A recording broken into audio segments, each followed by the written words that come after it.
ব্যর্থ মন্ত্রীর পুনর্বাসন দপ্তর বলে চিহ্নিত হয়েছিল কর্মসূচি রূপায়ণ দপ্তর। গোড়াতে পঞ্চায়েত দপ্তর হাতে পেয়েছিলেন চন্দ্রনাথ সিংহ, কিন্তু তার বিরুদ্ধে চরম ব্যর্থতার অভিযোগ ওঠে। ক্ষুব্ধ হন মুখ্যমন্ত্রী। পরিস্থিতি সামলাতে তড়িঘড়ি আনা হয় সুব্রত মুখোপাধ্যায়কে। চন্দ্রনাথের পুনর্বাসনের জন্য তৈরি হয় কার্যত অবয়বহীন এক দপ্তর, পরিসংখ্যান ও কর্মসূচি রূপায়ণ। সেই দপ্তর থেকে এবার মৎস্য দপ্তরে গেলেন চন্দ্রনাথ সিংহ। আর তাঁর ফেলে যাওয়া গুরুত্বহীন দপ্তরে মুখ্যমন্ত্রী যেতে বলেছিলেন সিঙ্গুরের মাস্টার মশাই বলে পরিচিত প্রবীণ বিধায়ক রবীন্দ্রনাথ ভট্টাচার্যকে। পত্র পাঠ নাকচ করে দেন তিনি, জমা দেন ইস্তফাপত্র। এই খবর চাউর হতেই সরাসরি বিষয়টি তার মুখ থেকে জানতে চাওয়ার চেষ্টা হলে খবরের সত্যতা অস্বীকার করেননি রবীন্দ্রনাথ বাবু। এক কদম এগিয়ে শুক্রবার সমস্ত জড়তা ঝেড়ে এবিপি আনন্দকে জানিয়ে দিলেন নতুন দায়িত্ব তিনি গ্রহণ করবেন না। অর্থাৎ রদবদলে অসন্তুষ্ট রবীন্দ্রনাথ ভট্টাচার্য সরে দাঁড়ালেন মন্ত্রিসভা থেকে।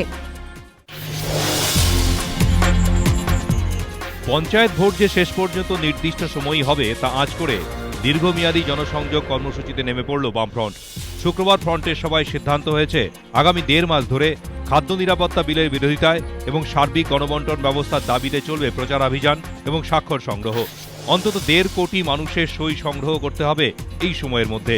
লক্ষ্যমাত্রা পূরণের জন্য শরিকদের কোটাও বেঁধে দেওয়া হবে।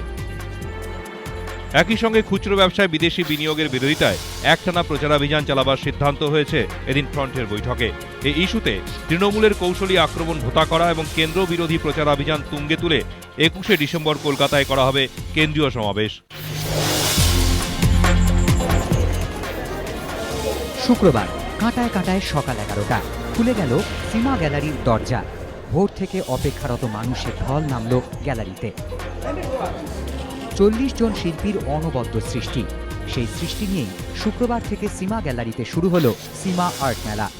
শিল্পীর সৃষ্টি যদি ঘরের সৌন্দর্য বাড়িয়ে তোলে, তবে এমন সুযোগের হাতছাড়া কেই বা করতে চায়।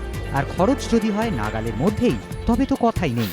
হাতে আঁকা ছবি থেকে শুরু করে ভাস্কর্য সবই রয়েছে এই প্রদর্শনীতে। নামী শিল্পীর পাশাপাশি আছে নতুন শিল্পীদের হাতের কাজও। সব মিলিয়ে জমজমাট সীমা গ্যালারি। প্রদর্শনীতে এসে রীতিমতো আপ্লুত অভিনেতা ভিক্টর বন্দ্যোপাধ্যায়। 23 থেকে 25শে নভেম্বর পর্যন্ত চলবে এই প্রদর্শনী।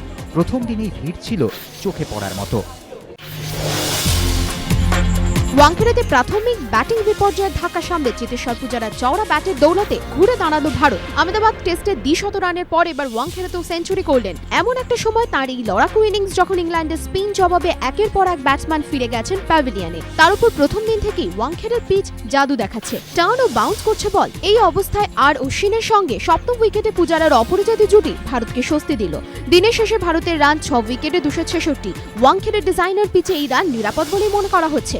পূজারা অপরাজিত রয়েছেন 114 রানে। অশ্বিনও দুর্দান্ত পরিণতি দেখিয়ে অপরাজিত রয়েছেন 60 রানে।